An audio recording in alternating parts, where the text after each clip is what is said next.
Et sur la dimension citoyenne, j'en profite pour en parler maintenant, c'est que j'ai parlé des aides directes qui viennent de la PAC, qui représentent 13 milliards d'euros dans ce pays, mais parlons également des coûts externalisés de ce modèle agricole.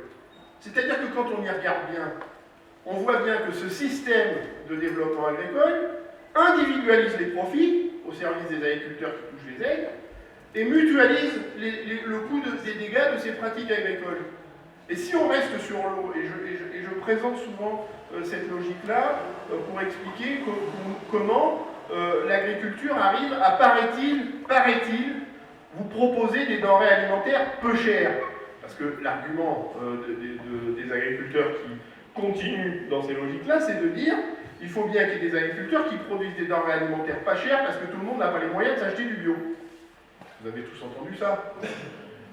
Eh bien, quand on y regarde de près, en vérité, ces produits agricoles, paraît-il pas chers, nous coûtent une blinde.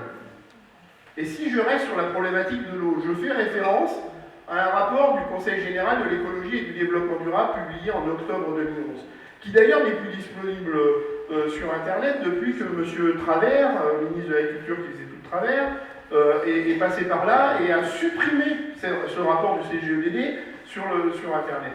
Que nous disait ce rapport du CGEDD en octobre 2011?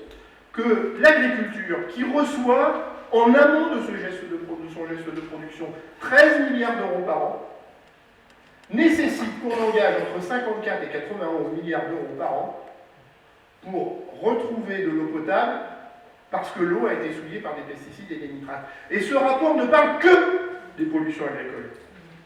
N'est pas nous dire, oui, mais il y a les pollutions pharmaceutiques, les hormones de ces femmes qui ne veulent pas avoir d'enfants, quel grand malheur.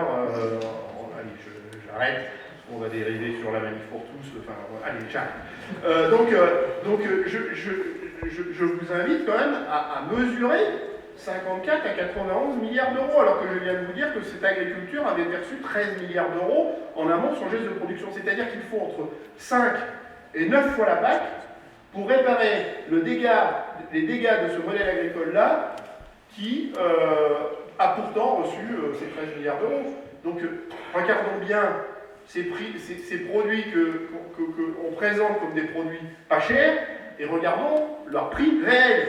Le jour où on applique réellement le principe de pollueur-payeur, qui devrait siéger d'ailleurs à la façon dont on ventile les budgets de l'agence de l'eau. Sabine a dû entendre ça des milliers de fois. Principe pollueur-payeur, sauf que moi j'applaudis des deux mains. Sauf qu'on le fait quand?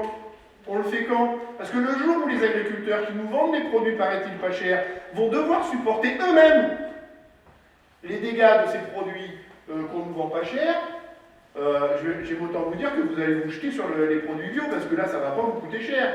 Ils vont vous paraître ridiculement faibles en prix. Parce que c'est ça la vérité.